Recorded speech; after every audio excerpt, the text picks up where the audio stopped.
Hello students, in this discussion we shall look at water cycle. So this is a water cycle, what you can see. The four components you can see. We'll start from the right one, that is evaporation.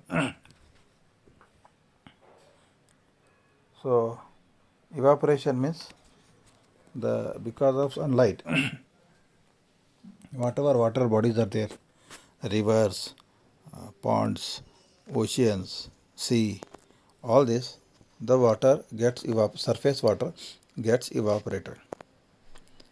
And because the surface water is light in weight than the air, then it rises upwards. Okay, and this evaporation, this water vapor starts forming clouds in the sky. And we know that due to the movement of air or the wind, what we call, the clouds, they rise and move from one place to another place. And these vapors of the clouds continue to rise in the sky. So what happens when the clouds keep on moving up? The temperature above is low, and gradually these vapors or the clouds gain weight, and they also get some molecules for forming of water droplets. Okay, some nuclei to form the water droplets, and thus you see that when the clouds are no longer able to bear the weight, then there is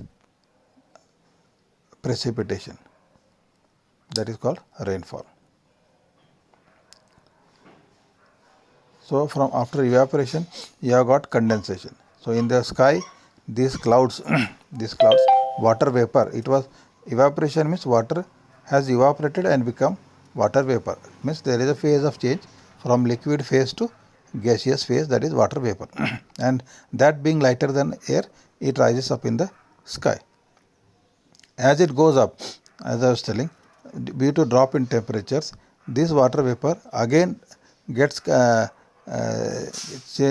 phase change and gets converted into water droplets. And when the water droplets become heavy and they cannot be sustained in the air, then they fall in the form of rain, and this rainfall is known as precipitation. Okay, so this is known as precipitation or rainfall. Okay, so when it rains, what happens? Water falls in all these places, whether it falls on ocean, sea, land.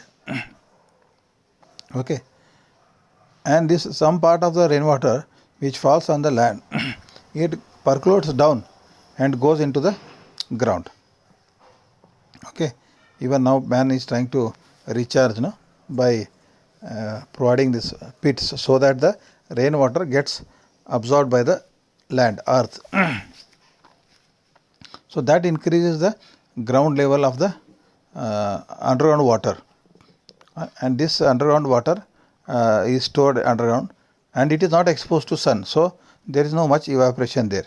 Whereas these water bodies like open bodies like ponds, lakes, rivers, sea, they are exposed and there is surface evaporation takes place. So this underground water, we have wells, we have bore wells to take out water from this. So water is taken from, and these plants especially, they take this underground water for their growth,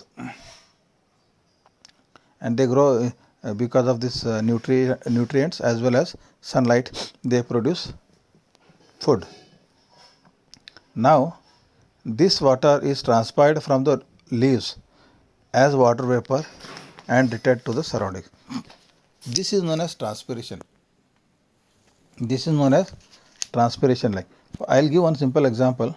Like you take your when we breathe, you open our mouth and do ha. What happens? You will find that there is water vapor.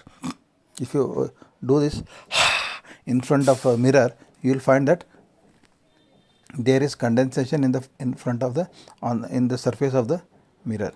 Likewise, these plants also, because of their respiration, they leave water, and this water what they leave, it is in the form of water vapor, that also goes to the formation of clouds along with the evaporation of surface water. Okay. So, this transpiration by the plants, trees, as well as evaporation from the water bodies, that goes up as a water vapor, and that condenses in the sky, and that precipitates in the form of rain. So, this is the complete water cycle. Okay. And this water cycle takes care of all the biotic life, like plant life, animal life, marine life on this planet Earth. Thank you.